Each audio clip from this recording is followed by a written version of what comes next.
Et puis quoi encore, le podcast pour les soignants qui aiment leur métier mais qui en ont marre des à côté. Je suis ravie de vous retrouver aujourd'hui et je tenais déjà à vous remercier pour l'accueil chaleureux que vous avez fait au podcast la semaine dernière. Place maintenant à un nouveau sujet. Je vous souhaite une très belle écoute. Mardi, j'étais à ma séance de sport et j'ai vécu deux exercices très différents au sein de la même séance. Le premier était plutôt simple, on nous a donné un nombre précis de répétitions à faire.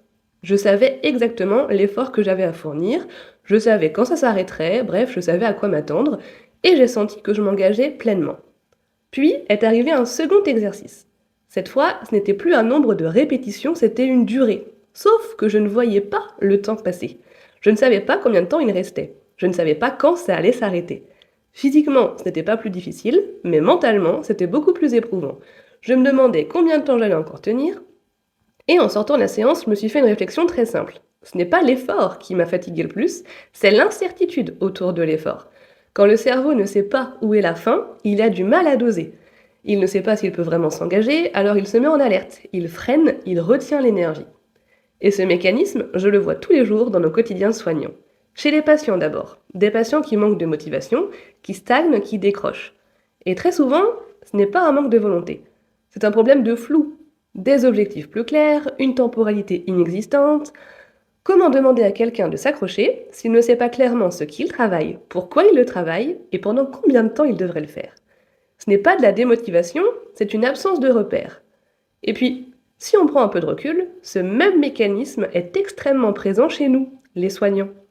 Dans notre quotidien au cabinet, dans nos tâches administratives, dans la comptabilité, dans l'organisation, bref, dans toutes ces tâches qui gravitent autour du soin. On se dit que ce serait bien de s'y mettre, qu'on le fera quand on aura le temps, mais qu'il y a trop de choses et qu'on ne sait pas par quoi commencer.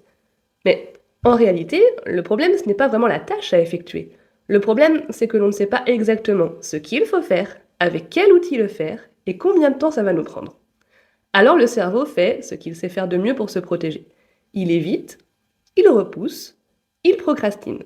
Pas parce que vous manquez de rigueur, pas parce que vous manquez de motivation, pas non plus parce que vous n'êtes pas fait pour ça, ce que j'entends beaucoup à propos de la gestion financière de nos cabinets, mais parce que vous ne savez pas quel effort vous allez devoir fournir. Et aucun cerveau n'a envie de s'engager dans un effort dont il ne voit pas la fin. Ce n'est pas la quantité de travail qui pèse le plus, c'est le flou autour du travail. Alors, je voudrais vous proposer une piste de réflexion très simple. Prenez une seule tâche que vous repoussez depuis longtemps, une seule, et posez-vous 3 questions très concrètes. Qu'est-ce que j'ai exactement à faire? Quitte à découper en sous-tâches.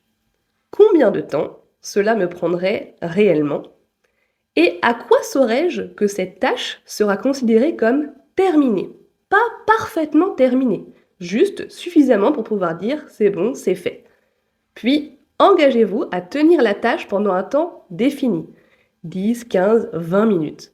Et si vous n'avez pas terminé au bout de cette durée, ce n'est pas dramatique.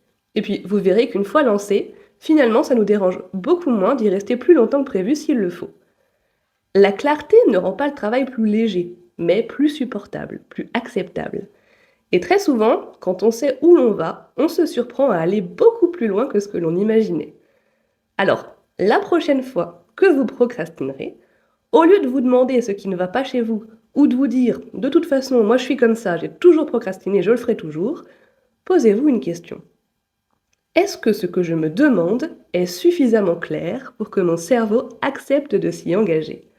J'espère que cet épisode vous aura donné matière à réflexion et vous aidera concrètement dans votre quotidien. Je vous dis à jeudi prochain et d'ici là, prenez soin de vous.